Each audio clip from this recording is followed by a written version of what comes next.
Hello everyone, welcome to my channel. आज हम next question cover करेंगे इंडियन कॉन्स्टिट्यूशन में, सीसीएस यूनिवर्सिटी में। ये आपका पेपर K102 है। ठीक है, अब नेक्स्ट क्वेश्चन जो है, the Indian constitution establishes a system of government which is almost quasi federal, a unitary state with subsidiary feature rather than a federal state with subsidiary unitary feature. अब इसका क्या meaning है, ये क्या कहना चाह रहा है कि क्वासी फेडरल क्या है, ठीक है, यूनिटरी स्टेट का मतलब क्या है यहां पर, ठीक है, फेडरल स्टेट का क्या मतलब है। तो ये जानना चाह रहा है कि हमारा जो संविधान है, हमारा जो कॉन्स्टिट्यूशन है, क्या वो यूनिटरी है कि फेडरल है। ठीक है, ये क्वासी फेडरल क्या है ये भी मैं आपको समझाऊंगा। तो अगर क्वेश्चन आपने समझ लिया, इसकी एक्सप्लेनेशन को आपने समझ लिया कि ये कहना क्या चाह रहा है, आपको आंसर आप अपने आप एग्जाम में लिख पाओगे। ये जो आंसर आपको रीड करवाऊंगा मैं, ये कुछ भी नहीं रह जाएगा अगर आपने इसको प्रॉपरली समझ लिया। ठीक है, तो अब हम एक एक वर्ड के डेप्थ में आएंगे और इसको मैं आपको प्रॉपरली समझाऊंगा अपने नोट से, कुछ रेफरेंसेस बुक से, तो आपको ये आसानी समझ में आएगा। फिर हम इसको रीड करेंगे। देखिए, मैंने यहां लिख रखा है आपके लिए कि भाई इंडियन कॉन्स्टिट्यूशन जो है हमारा, वो यूनिटरी है कि फेडरल है। हमारा जो इंडियन कॉन्स्टिट्यूशन है, क्या वो यूनिटरी है कि फेडरल है। अब यूनिटरी का मतलब होता है कंसेंट्रेशन ऑफ पावर। क्या मतलब होता है इसका, कंसेंट्रेशन ऑफ पावर। और फेडरल का मतलब क्या होता है, डिस्ट्रीब्यूशन ऑफ पावर। ठीक है, यूनिटरी का मतलब होता है कंसेंट्रेशन ऑफ पावर, फेडरल का मतलब डिस्ट्रीब्यूशन ऑफ पावर। अब डिस्ट्रीब्यूशन ऑफ पावर पहले मैं आपको समझा दूं ये क्या मतलब है। फेडरल पे आने से पहले मैं इसकी थोड़ी मीनिंग समझाता हूं। डिस्ट्रीब्यूशन ऑफ पावर, आप देखेंगे कि हमारे इंडियन कॉन्स्टिट्यूशन में कहीं कहीं पर आपको वर्ड फेडरल दिखेगा नहीं। हमारा इंडियन कॉन्स्टिट्यूशन में, आपको पहले ही बता देता हूं, फेडरल है। मगर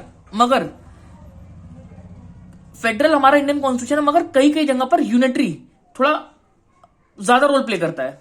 ठीक है, अब आप समझेंगे कि यूनिटरी क्या है, फेडरल क्या है, जब आपको तब समझ में आएगा ये। अब फेडरल का मतलब होता है कि डिस्ट्रीब्यूशन ऑफ पावर। अब आप जानते हैं कि हमारे कॉन्स्टिट्यूशन के अंदर डिस्ट्रीब्यूशन ऑफ पावर है। अब वो कैसे पता लगता है वो मैं आपको बताता हूं। देखिए, जैसे कि हमारी जो गवर्नमेंट है, एक सेंट्रल लेवल पर होती है, फिर एक स्टेट लेवल पर है, इवन लोकल लेवल पर भी होती है हमारे वहां। तो आप देख रहे हो कि कंसंट्रेशन ऑफ पावर नहीं है, कैसी है, डिस्ट्रीब्यूशन ऑफ पावर है। तो यहां से पता लग रहा है एक तो कि हमारा इंडियन कॉन्स्टिट्यूशन क्या है, फेडरल है। फेडरल है। अब देखिए, अभी मैं आपको बताता रहा हूं फेडरल है, मगर आप देखोगे कई कई जगह यूनिटरी को एक एज है, यूनिटरी एक एज प्ले करता है। जैसे कि जब हमारे वहां पर इमरजेंसी लग जाए, तब एक यूनिटरी जो है ऊपर आ जाती है। ठीक है, वैसे फेडरल है, मगर कुछ कुछ सर्कमस्टांसेस में, वो मैं आपको पढ़ा दूंगा कि कब ऐसा होता है। तो इसीलिए क्वेश्चन अब आप समझ पाओगे कि क्वेश्चन क्या कहना चाह रहा था, कि क्या हमारा जो कॉन्स्टिट्यूशन है यूनिटरी है विद सब्सिडरी फेडरल फीचर, कि फेडरल स्टेट है विद सब्सिडरी यूनिटरी फीचर। ठीक है, देखिए, अब तो हमें एक तो ऐसे पता लगा कि हमारा जो है हमारा हम फेडरल है कि सेंट्रल, स्टेट और लोकल लेवल में हमारे वहां गवर्नमेंट बटी हुई है। दूसरा, हमारे वहां एक लेजिस्लेचर है, जो हमारे तीन पिलर होते हैं। एक है सबसे ऊपर लेजिस्लेचर, फिर एग्जीक्यूटिव, फिर आपका जुडिशरी, अब ये क्या मतलब है, लेजिस्लेचर, एग्जीक्यूटिव, जुडिशरी क्या होता है, इसको भी आपको समझना पड़ेगा। अब लेजिस्लेचर, एग्जीक्यूटिव, जुडिशरी का ये मतलब है, लेजिस्लेचर क्या होता है, जो लोग लॉ बनाते हैं, अब लॉ कौन बनाता है, पार्लियामेंट लॉ बनाती है। ठीक है, अगर हम पूरे देश की बात करें, तो आप जानते हैं लोकसभा, राज्यसभा है।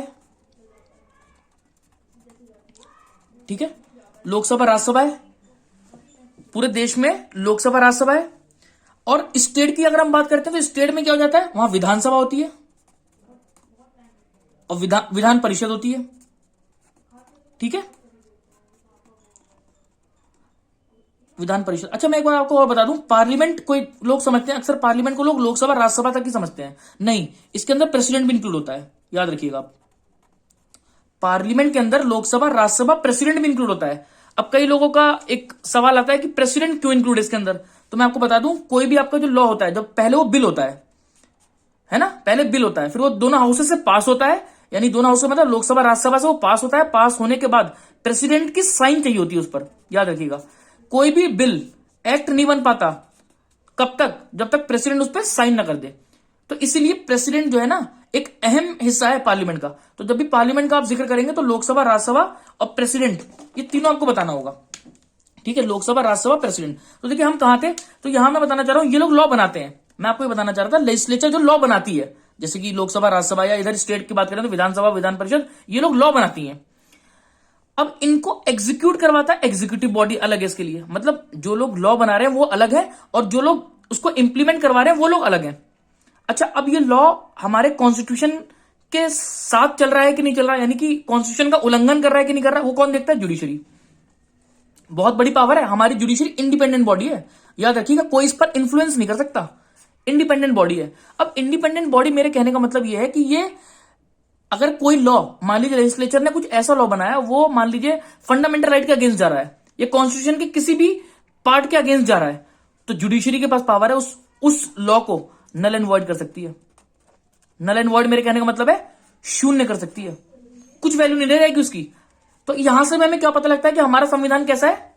क्या पता लगता है हमें यहां से? हमारा संविधान कैसा है? फेडरल है, यानी कि डिस्ट्रीब्यूशन ऑफ पावर है। देखिए मैंने आपको बता दिया कि गवर्नमेंट, देखिए हमारी सेंट्रल, स्टेट, लोकल लेवल बटी हुई है, ये एक फीचर है फेडरल का। तो इससे पता लगता है कि हमारा देश कैसा है? फेडरल है।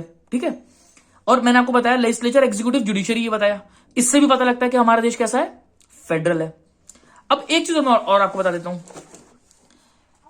आप जब संविधान की 7th शेड्यूल देखेंगे, 7th शेड्यूल, तो उसमें आपको कुछ लिस्ट मिलेगी। क्या मिलेगी? कुछ लिस्ट मिलेगी। अब वो लिस्ट क्या है? वो लिस्ट है आपकी, 3 तरीके की लिस्ट होती है, union list, state list, concurrent list. ठीक है, अब ये क्या भैया? Union list. अब मैं आपको ये बता दूं कि भले हमारे वहां सेंट्रल गवर्नमेंट है, स्टेट गवर्नमेंट, और मैंने आपको बार बार ये बात बोली कि यूनिटरी जो होता है, मतलब यूनिटरी वाला हिसाब नहीं हमारे वहां। मतलब ऐसा नहीं कि खाली केंद्र सरकार है वही सब कुछ है। अब मैं आपको बता दूं, यूनिटरी को आप सेंट्रल गवर्नमेंट भी बोल सकते हो। ठीक है, सेंट्रल गवर्नमेंट भी हम इसको बोलते हैं, या फिर इसको आप नेशनल गवर्नमेंट भी बोल सकते हो। नेशनल गवर्नमेंट यानी जो पूरे देश के लिए। तो हमारे वहां ऐसा तो नहीं है यूनिटरी पावर, ऐसा नहीं कि सारा कंसेंट्रेशन ऑफ पावर जो है मतलब यूनिटरी में ही है। हमारा डिस्ट्रीब्यूशन आप देखोगे, स्टेट गवर्नमेंट भी हमारे वहां है, उत्तर प्रदेश की सरकार, राजस्थान की सरकार, पंजाब की सरकार, हम कहते हैं ना। और प्रॉपर इलेक्शन होते हैं विधानसभा के, जैसे अभी यूपी के चल रहे हैं। ठीक है, तो प्रॉपर इलेक्शन होते हैं। तो इससे हमें पता लगता है कि हमारे जो डिस्ट्रीब्यूशन है हमारे पावर। अब मैं आपको बताता हूं, कानून बनाने की बात कर रहा हूं। अब कानून बनाने के लिए किस किस मैटर पे, मान लीजिए अगर कहीं साफ साफ लिखा नहीं है तो बड़ा कंफ्यूजन क्रिएट हो जाएगा कि भाई इस पे यूनियन यानी कि उस पे सेंट्रल गवर्नमेंट कानून बनाएगी कि स्टेट बनाएगी। समझ रहे हैं मेरी बात? मतलब कोई ऐसे मैटर है, मान लीजिए जैसे कि डिफेंस का मैटर है, मान लीजिए, तो डिफेंस के मैटर में क्या ये बनाएगी कि ये बनाएगी? तो ये कंफ्यूजन दूर करने के लिए 7th शेड्यूल में इंडियन कॉन्स्टिट्यूशन के लिस्ट बता रखी है कि इन मैटर पर आप बनाओगे लॉ, इन मैटर पर आप बनाओगे लॉ, और इन मैटर पर आप दोनों लॉ बनाओगे। ठीक है, देखिए मैं आपको बार बार बता रहा हूं कि हमारा कॉन्स्टिट्यूशन फेडरल है, बिल्कुल फेडरल है। मगर क्या है कि यूनिटरी जो है ना, सेंट्रल गवर्नमेंट का रोल कुछ कुछ जगह पर बहुत ज्यादा है, वो आपको, मगर वो कुछ कुछ जगह ही है। मतलब इन जनरल आप देखोगे तो, अच्छा एक बात और बता दूं कि सेंट्रल गवर्नमेंट है तो याद रखिएगा आप, कभी स्टेट गवर्नमेंट सेंट्रल गवर्नमेंट के अधीन नहीं है।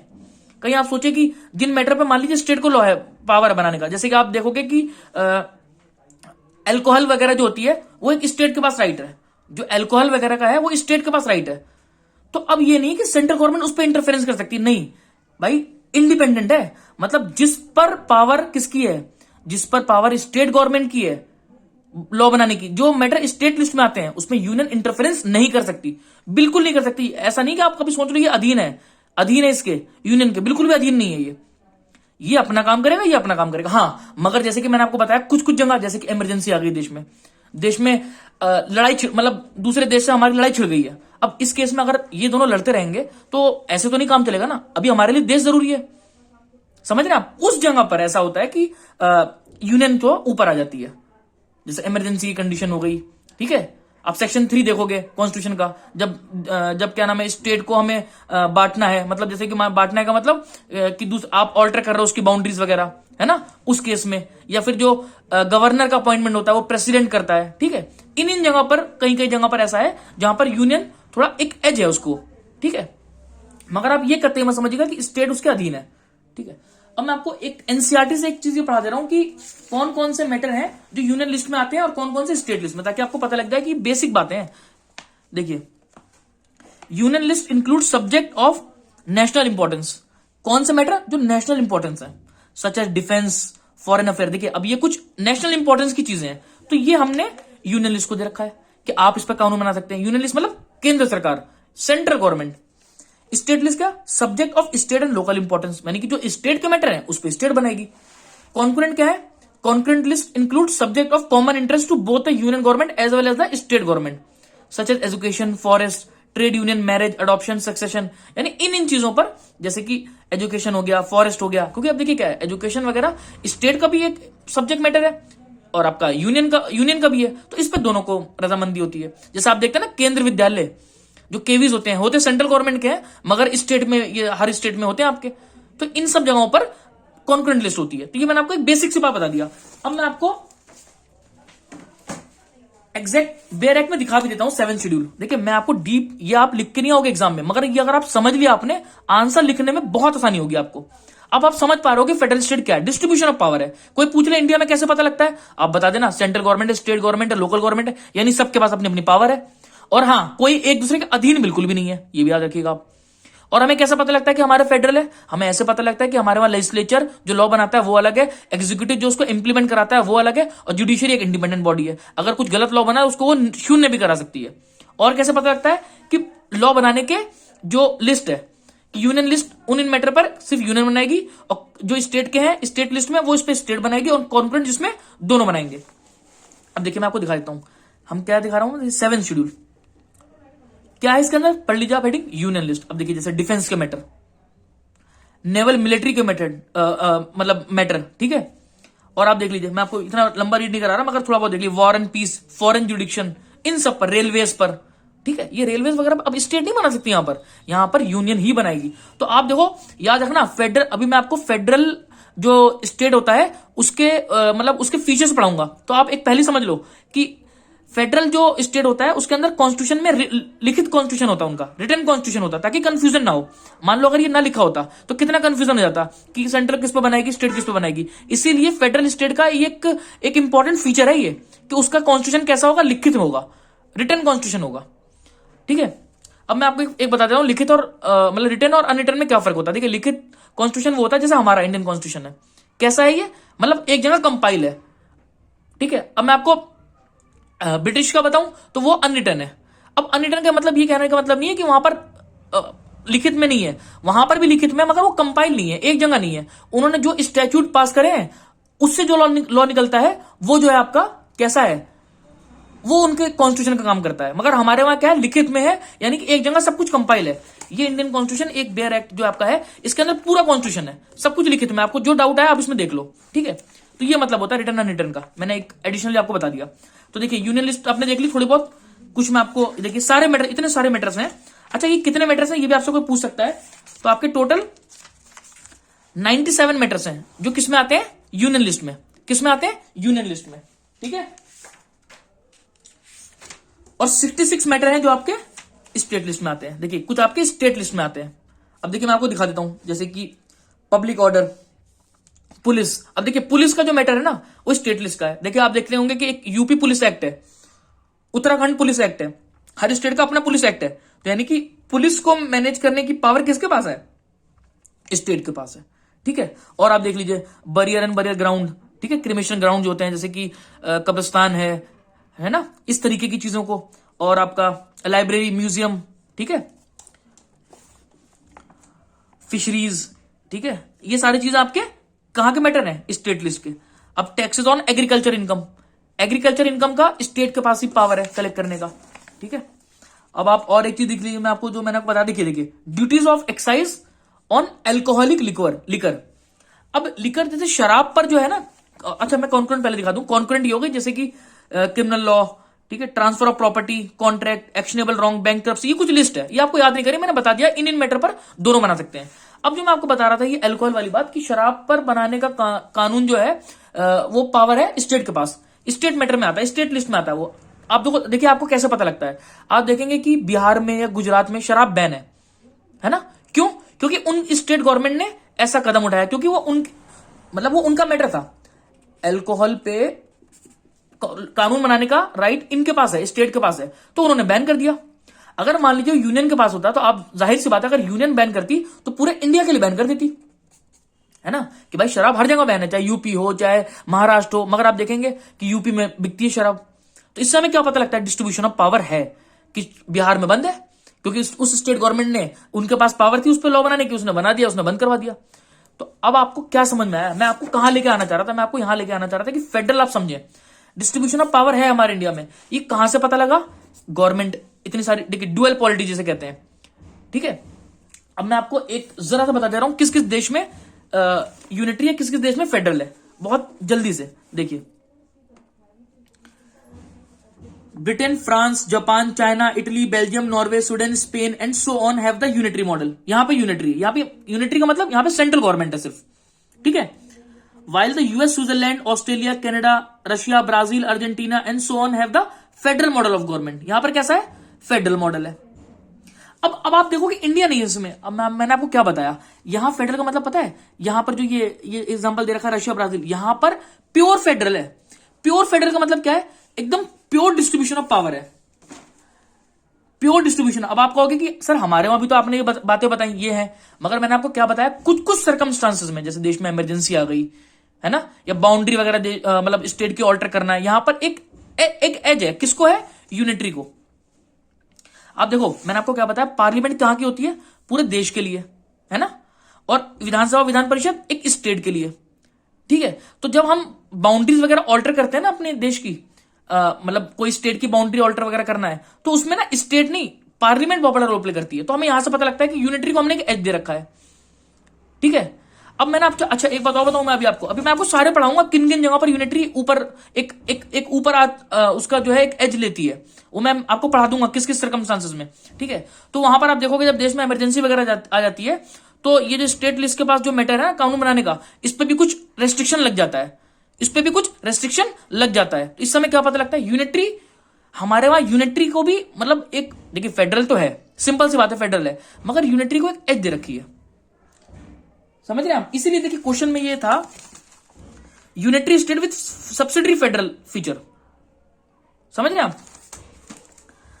तो अच्छा देखिए, जैसे कि मैंने अभी आपको बताया कि ये रशिया, कनाडा, ब्राजील, ये लोग फेडरल हैं, और जापान, चाइना, ये और ब्रिटेन, ये लोग कैसे हैं, ये लोग जो हैं आपके यूनिटरी हैं, ठीक है, ये लोग यूनिटरी हैं। अब एक बात और बता दूं मैं आपको, जैसे आप देखोगे कि ब्रिटेन में क्या डेमोक्रेसी है, चाइना में डेमोक्रेसी नहीं है। अब देखिए चाइना में जो है, अब आप जानते हो कि चाइना में आप कोई स्ट्राइक वगैरह नहीं कर सकते, स्ट्राइक करोगे तो गवर्नमेंट आपको सजा दे सकती है, मगर ब्रिटेन में क्या है, प्रॉपर क्या है, डेमोक्रेसी वहां पर।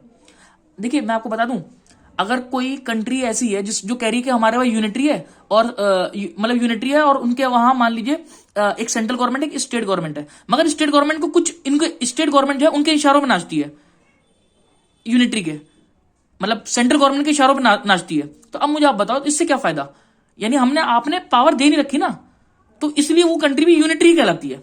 जैसे कि हमारा इंडिया है, हमारे इंडिया में जो अगर स्टेट गवर्नमेंट अलग है, तो ऐसा नहीं कि स्टेट गवर्नमेंट सेंट्रल गवर्नमेंट के इशारों पर नाचेगी। भाई दिल्ली में जैसे मान लीजिए आम आदमी पार्टी की सरकार है, और केंद्र में मान लीजिए बीजेपी की है, तो आम आदमी पार्टी अपने आप में इंडिपेंडेंट है, यूपी की गवर्नमेंट है तो वो अपने आप में इंडिपेंडेंट है, ठीक है।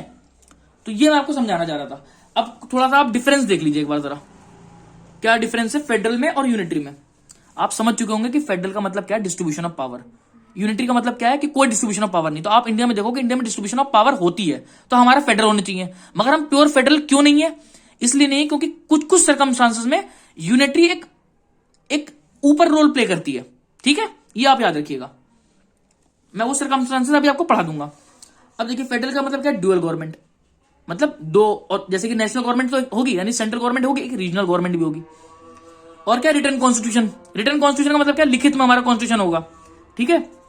और फेडरल का और क्या फेडरल का फीचर है, division of power between national and regional government, division of power होगी, जैसे हमारे वहां हो रखी है, मैंने आपको बताया था, इन मैटर पे ये बनाएंगे तो ठीक है। तो federal supremacy of the constitution, मतलब हमारा कॉन्स्टिट्यूशन सुप्रीम होगा, संविधान जो है हमारा वो सुप्रीम होगा, और रिजिड कॉन्स्टिट्यूशन। रिजिड का मतलब क्या है कि कॉन्स्टिट्यूशन आपका रिजिड होगा, मतलब आप उसको जल्दी से चेंज नहीं कर सकते। अब मान लीजिए अगर चेंज कर सकते तो फिर बड़े आसानी से कोई भी यूनिट, मतलब जो यूनिटरी है सेंट्रल गवर्नमेंट बड़े आसानी से चेंज कर देती, नहीं, मगर प्रॉपर मतलब कहने का मतलब है कि आप उसको आसानी से चेंज नहीं कर सकते, रिजिड है हमारा कॉन्स्टिट्यूशन। इंडिपेंडेंट जुडिशरी, जुडिशरी हमारी कैसी है, इंडिपेंडेंट है, मतलब हमें किसी पे डिपेंडेंट नहीं है जुडिशरी, किसी नेता या इन पे इन्फ्लुएंस में नहीं आती, अपनी इंडिपेंडेंट जुडिशरी हमारी। और बाई कैमरा लेजिस्लेचर का क्या मतलब है, बाई कैमरा लेजिस्लेचर का मतलब सिंपल ये है कि हमारे वहां विधानसभा विधान परिषद भी होती है, ठीक है। अब देखिए यूनिटरी को, आप देखिए यूनिटरी क्या है, सिंगल गवर्नमेंट, ठीक है। अब हमारे आप देखो इंडिया में क्या सिर्फ सेंट्रल गवर्नमेंट है, नहीं ना, हर स्टेट की अपनी अपनी गवर्नमेंट है, Rajasthan government, Punjab government, Delhi government, ठीक है। कॉन्स्टिट्यूशन में भी रिटर्न, और देखिए यहां पर कॉन्स्टिट्यूशन क्या हो सकता है, यूनिटरी में रिटर्न भी हो सकता है, अनरिटर्न भी हो सकता है, जैसे कि फ्रांस में रिटर्न है, ब्रिटेन में अनरिटर्न है, ठीक है। और नो डिवीजन ऑफ पावर, कोई डिवीजन ऑफ पावर नहीं है। तो देखिए इससे आपको क्या पता लग रहा है कि हमारा इंडिया तो इसके अंदर ये वाले फीचर है हमारे इंडिया में फेडरल के, मगर कुछ कुछ जगह पर कौन रोल प्ले ज्यादा करता है, यूनिटरी, समझ गए आप, ठीक है। कॉन्स्टिट्यूशन में सुप्रीम और में नॉट बी सुप्रीम। अब देखिए यहाँ पे क्या कॉन्स्टिट्यूशन सुप्रीम हो सकता है या नहीं हो सकता, मगर हमारे क्या है फेडरल में सुप्रीम होता है, कॉन्स्टिट्यूशन सुप्रीम है, मतलब कॉन्स्टिट्यूशन जो है वही सब कुछ है। आप जो भी लॉ बनाओगे कॉन्स्टिट्यूशन के, एक कॉन्स्टिट्यूशन को फॉलो करते हुए बनाओगे, सिंपल सी बात है, कोई भी उसके विपरीत नहीं जाएगा, ठीक है। जुडिशरी में भी इंडिपेंडेंट और मे नॉट भी इंडिपेंडेंट, मतलब जुडिशरी इंडिपेंडेंट हो सकती है, नहीं भी हो सकती, और हमारी क्या है इंडिपेंडेंट जुडिशरी है, ठीक है। और क्या लेजिस्लेचर में भी बाइकैमरल और यूनिकैमरल दोनों हो सकती है। तो आप ये फर्क भी समझ गए। अब मैं आपको आंसर पे लाता हूं, अब आंसर रीड करने में आपको बहुत आसानी होगी। अच्छा एक बात और बता दूं, सिर्फ एक बात है, क्वासी फेडरल ये क्या होता है, जैसे हमने क्वेश्चन में पढ़ा था क्वासी फेडरल। अब आप देखोगे कि हमारे वहां फेडरल के सारे मतलब जो भी फीचर थे वो फॉलो हो रहे हैं, और यूनिटरी क्या है हमारे वहां, यूनिटरी भी है, मतलब यूनिटरी का मतलब सेंट्रल गवर्नमेंट भी है, मगर डिस्ट्रीब्यूशन मतलब हमारा मेन तो है फेडरल है हमारे वहां। और कुछ कुछ जगह पर कौन एज ले रहा है, यूनिटरी, कुछ कुछ जगह मैं आपको पढ़ा दूंगा भी कौन कौन सी कुछ कुछ जगह है वो। तो यूनिटरी वहां पर एक ऊपर सा रोल प्ले कर रही है, ठीक है। तो अब इसी चीज को देखते हुए केसी वियरे इन्होंने हमारे कॉन्स्टिट्यूशन को पता क्या बोला, it is a quasi federal, quasi federal है आपका कॉन्स्टिट्यूशन, यानी कि यूनिटरी भी है कुछ कुछ जगह फेडरल भी है, समझ गए आप। तो केसी वियरे ने क्या बोला हमारे कॉन्स्टिट्यूशन को, क्वासी फेडरल, याद रखिएगा क्वासी फेडरल, ये वर्ड आपको याद रहना चाहिए। आप प्लीज इनको अच्छे से सुनिए वीडियोस को, और फिर आंसर रीड करिए और एग्जाम में लिख के आइए, डेफिनेटली नंबर आएंगे आपके। समझ के पढ़ने में एक अलग ही बात है, आप ये पॉसिबल नहीं है ह्यूमन माइंड के लिए आप ये पूरा रट के चले जाओ, पॉसिबल ही नहीं है भाई। 25 क्वेश्चन है, 30 क्वेश्चन आप करोगे याद, कैसे कर लोगे। हाँ अगर समझ रखा हो तो आप कर दोगे इसको, ठीक है। अगर आपके एग्जाम में भी 1-2 दिन रह रहा है, आप इस वीडियोस को देखिए और प्लीज इसको पढ़िए तमीज से, क्वेश्चन बैंक को। अब देखिए मैं आपको अब पढ़ाता हूं, अकॉर्डिंग टू दैट नेचर, किस नेचर, इंडियन कॉन्स्टिट्यूशन के नेचर के हिसाब से कैसा होता है कोई भी कॉन्स्टिट्यूशन, यूनिटरी या फेडरल होता है। इन यूनिटरी के अंदर क्या होता है, in unitary constitution the power of the government are centralise in the central government, मतलब पावर जो है ना एक ही के पास रहती है, किसके पास, सेंट्रल गवर्नमेंट के पास। कोई भी प्रोविंशियल वगैरह नहीं होती, मतलब and the provincial are made subordinate. अगर कोई प्रोविंशियल गवर्नमेंट है भी, यानी कि अगर कोई स्टेट गवर्नमेंट है भी, तो इशारों पे नाचती है, किसके, सेंट्रल गवर्नमेंट के। यानी कि यूनिटरी गवर्नमेंट कैसे हो गई, जहां पर सिर्फ और सिर्फ सेंट्रल गवर्नमेंट रोल प्ले कर रही है। और अगर किसी वजह से वहां पर अगर है भी वो स्टेट गवर्नमेंट या प्रोविंशियल गवर्नमेंट है भी, तो उसके इशारे पे नाच रही है यूनिटरी के। तो ऐसे को हम क्या बोलेंगे, ऐसे कॉन्स्टिट्यूशन के नेचर को हम बोलेंगे it is a unitary constitution. अब आते हैं दूसरे की बात करते हैं, इन अ फेडरल कॉन्स्टिट्यूशन क्या होता है यहाँ पे, other hand there is a division of power between federal and the state government, ठीक है। यहां पे क्या होगा, डिस्ट्रीब्यूशन ऑफ पावर है भाई, सेंट्रल गवर्नमेंट में और state government distribution of power है। मैंने आपको ये सारी बात बताई रखी है भाई, हमारे कॉन्स्टिट्यूशन में तो प्रॉपर लिख के बता दिया 7 शेड्यूल में, भाई इन मैटर पर आप कानून बनाओगे सेंट्रल गवर्नमेंट, इन मैटर पर आप बनाओगे स्टेट गवर्नमेंट, इन मैटर पर आप दोनों मिलकर बनाओगे। यानी हमने प्रॉपर लिख के बता दिया कि भाई इन मैटर पर, ताकि कोई कंफ्यूजन ही ना रह जाए। तो इससे क्या पता लगता है हमारा देश कैसा है, फेडरल है, मगर कुछ कुछ जगहों पर यूनिटरी आ जाता है, वो ऊपर रोल प्ले करता है कुछ कुछ जगहों पर, मगर उन्हीं जगहों पर, ये भी याद रखना आप। इसीलिए केसी वियरे ने क्या बोला कि हमारा कॉन्स्टिट्यूशन कैसा है, ना प्योर फेडरल है ना प्योर यूनिटरी है, it is a quasi federal, ठीक है भाई।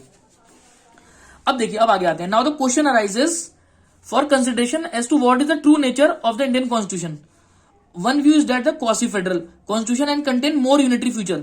अब देखिए क्वासी फेडरल क्या होता है कि more unitary feature than federal, मतलब होंगे दोनों मगर थोड़ा ना यूनिटरी को हमें एक एज दे रहे हैं। तो आपने भी देखा हमारे वहां यूनिटरी को एक एज दी जाती है इमरजेंसी के दौरान या बाउंड्रीज वगैरह को ऑल्टर करना है, ठीक है, इन सब के दौरान क्या होता है हमने एक यूनिटरी को एक एज दे रखी है, याद रखिएगा। The other views that federal constitution with a novel feature adopting itself national emergency.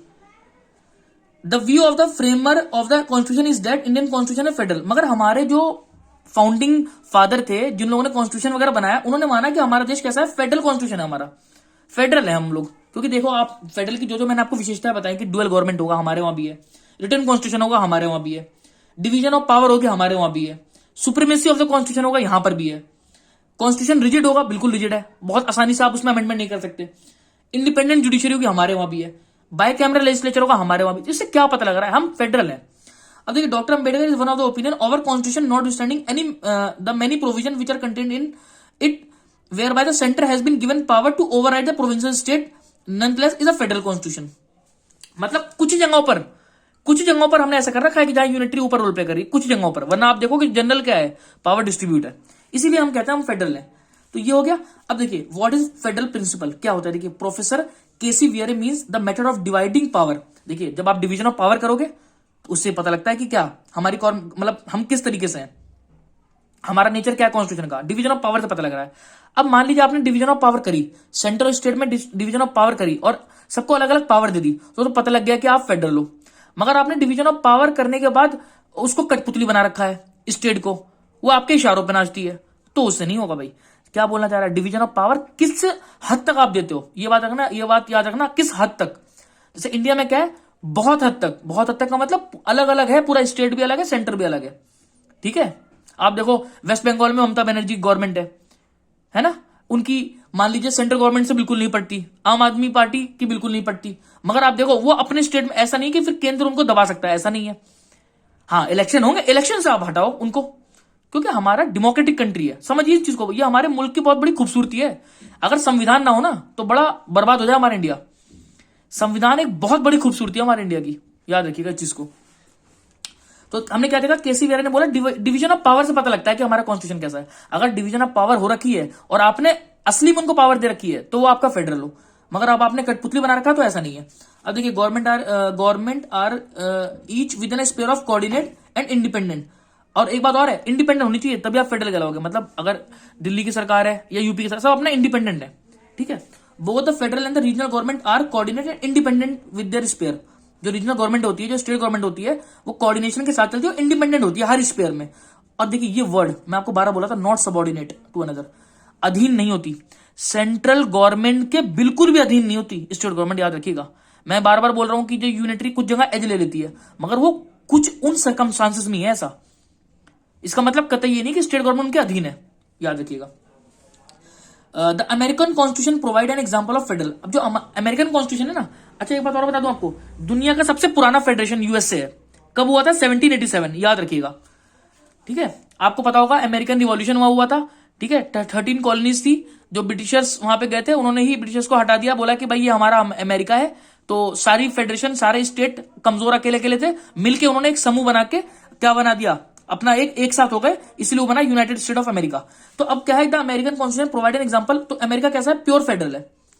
It establish dual polity और डुअल गवर्नमेंट, मतलब डुअल गवर्नमेंट है वहां पर, हमारे इंडिया की तरह भी फेडरल एंड स्टेट गवर्नमेंट।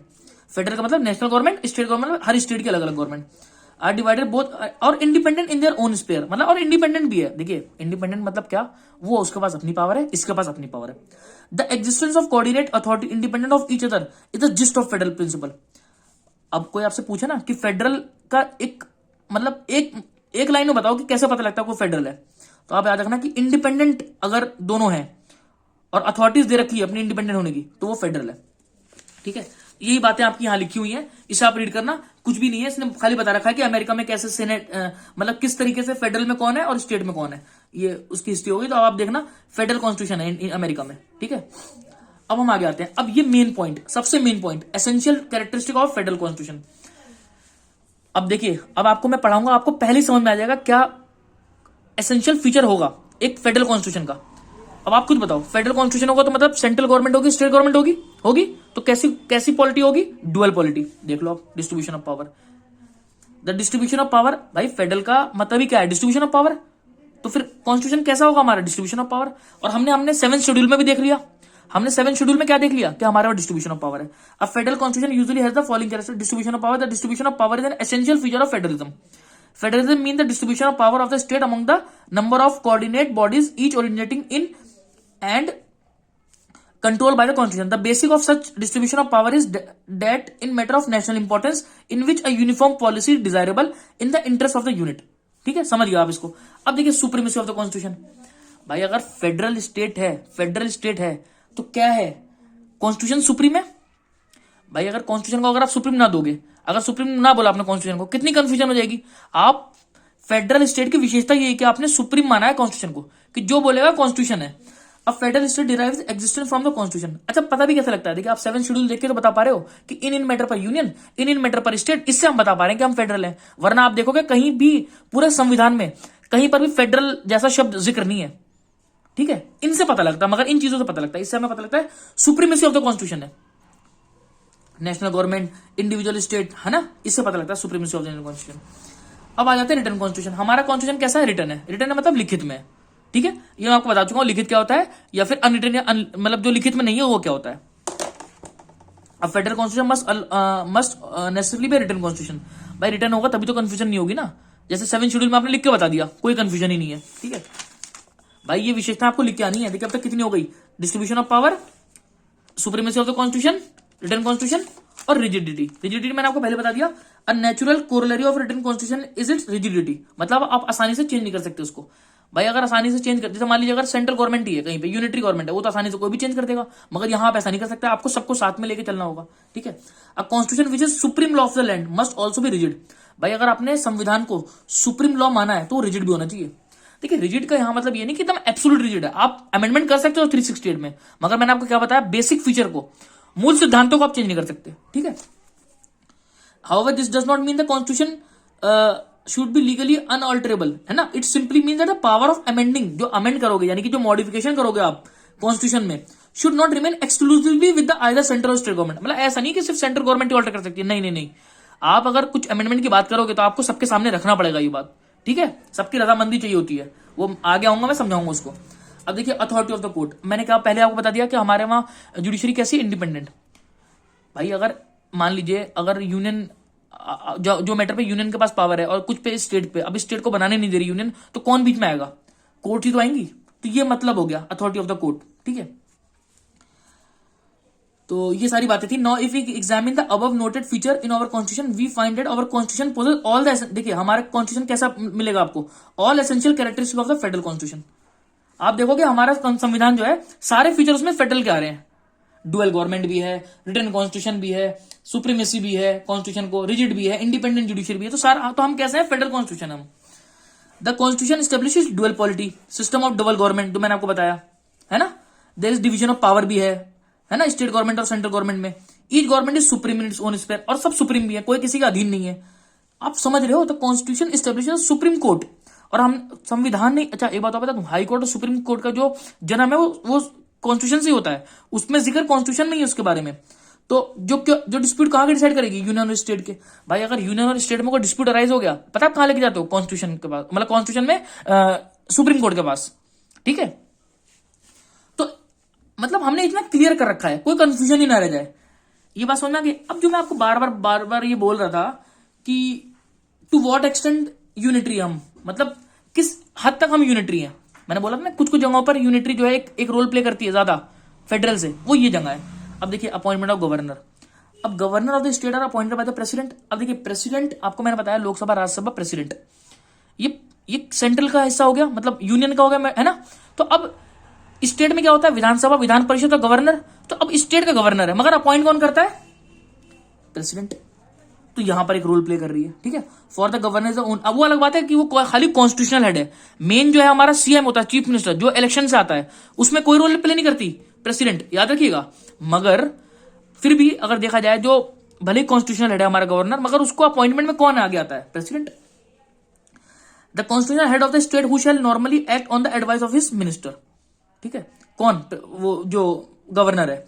तो there are provision in constitution under which governor is required to send certain state law. अब देखिए एक कुछ कुछ जगह ऐसी होती है जहां पर जो गवर्नर है वो मतलब स्टेट के कुछ लॉ हैं उनको होल्ड करके रखता है, फिर वो भेजता है किसको है, प्रेसिडेंट के पास भेजता है। The president has power to veto these state law, article 200 और 288 के सब क्लॉज 2 में दे रखी है।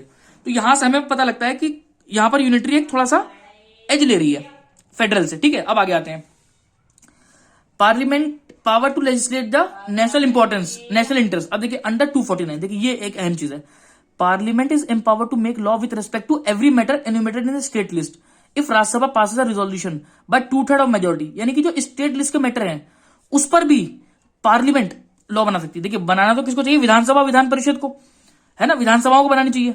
मगर अब यहां पे क्या हो रहा है, राज्यसभा जो है अगर बाय 2/3 मेजोरिटी अगर ये बोल देती है, अगर कोई नेशनल इंटरेस्ट में कोई चीज है तो स्टेट लिस्ट का कोई मैटर है वो बना सकती है वो कानून। There can not be any valid objection to this provision, और कोई ऑब्जेक्शन नहीं ले सकता। No one will deny that if any subject in the state list enumerated assumes a national character. मतलब कहने का मतलब है स्टेट लिस्ट में कोई अगर नेशनल इंटरेस्ट का कोई मैटर है तो उस पर अगर रिजोल्यूशन पास हो जाए तो वो स्टेट लिस्ट पे भी पार्लियामेंट लॉ बना सकती है। तो यहां पर एक एज ले रही है वो। अब आगे आ जाइए, parliament power to form new state and alter boundary of existing state. Article 3 मैंने आपको बताया था कि empower the parliament to form a new state. Parliament में इंक्रीज, देखिए पार्लियामेंट मतलब देखिए है तो एक स्टेट, यानी मान लीजिए अगर मैं एक स्टेट की बात करूं आंध्र प्रदेश, ठीक है, अब उसमें से हटके तेलंगाना निकला, ठीक है, तो वो कोई भी पार्लियामेंट चाहे तो कोई इंक्रीज कर सकती है, डिमिनिश कर सकती है किसी एरिया को, ऑल्टर कर सकती है बाउंड्री को। मगर एक स्टेट की, यानी कि देखिए अब ये एक स्टेट का मैटर होना चाहिए ना आपके हिसाब से भाई। अगर एक स्टेट की बाउंड्री ऑल्टर हो रही है, जैसे कि उत्तराखंड और यूपी अलग हो गया था सन 2000 में, तो ये एक स्टेट का मैटर होना चाहिए। मगर हुआ क्या, ये पार्लियामेंट ये करती है काम। तो हमें यहां से पता लगता है कि यूनिटरी एक रोल प्ले कर रही है ज्यादा। अब आ जाते हैं इमरजेंसी प्रोविजन पे। अब देखिए ये मेन है जो सबसे इंपॉर्टेंट है। The constitution establishes 3 type of emergency. देखिए हमारे वहां 3 तरीके की इमरजेंसी होती है। एक होती है वॉर और एक्सटर्नल एग्रेशन से एक्सटर्नल एग्रेशन और आर्म रेबिलियन, आर्टिकल 352 में दे रखा है। और emergency cause by failure of constitutional machinery वो दे रखा है 356 में। फाइनेंशियल इमरजेंसी 360 में दे रखा है। अब देखिए इसमें क्या होता है, parliament is empowered to make law with respect to any matter given in state list. देखा आपने, स्टेट लिस्ट पे कौन बनाता है कानून, स्टेट। मगर parliament is empowered to make law with respect to any matter in state list, कब, मगर कब, जब ये इमरजेंसी हो।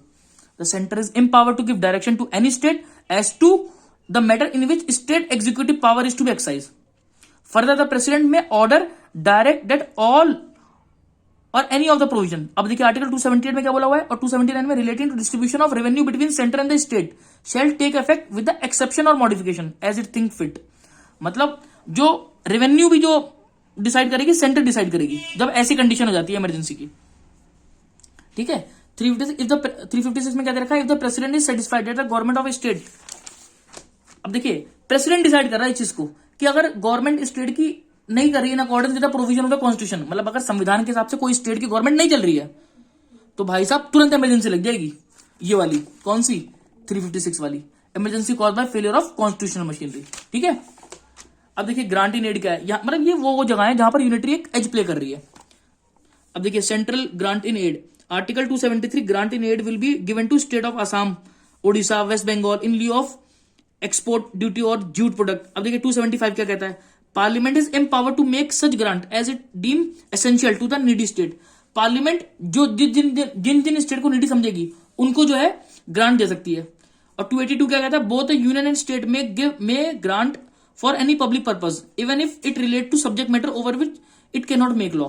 मतलब जिन मैटर पर वो लॉ नहीं बना सकती उन पर भी ये 282 में कर सकती है, लॉ बना सकती है। अब आपको समझ में आया कि हम फेडरल हैं मगर कुछ जगह पर यूनिटरी को एक एज दे रखा है। अब देखिए in what respect does the Indian constitution make a departure from federal. अब देखिए professor K C Wheare has rightly said that Indian constitution establishes a system of government which is almost quasi federal.